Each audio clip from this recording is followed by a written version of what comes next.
কোটি কোটি টাকা প্রতারণা করে ভুয়া কাস্টমস অফিসার গ্রেফতার কাঁচরাপাড়া থেকে।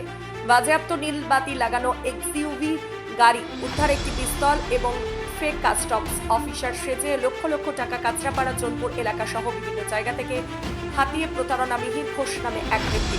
আজ তাকে গ্রেফতার করলো জেঠিয়া থানা পুলিশ। কাউকে চাকরি পাইয়ে দেবার নাম করে, আবার কাউকে কাস্টমস অফিসারের সুবাদে কম দামে সোনা বিক্রির নাম করে লক্ষ লক্ষ টাকার প্রতারণা করেছে বলে কাঁচরাপাড়া জোনপুরের বাসিন্দাদের অভিযোগ।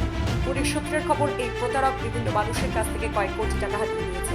একজন নীলবাতি গাড়ি নিয়ে আসতো যেত, এসে বাড়ি ভাড়া নেয় আমাদের, গত 3 মাস ধরে থাকে পাড়ায়, ভালো থাকে পাড়ায়, কোনো খুব ভালো ব্যবহার।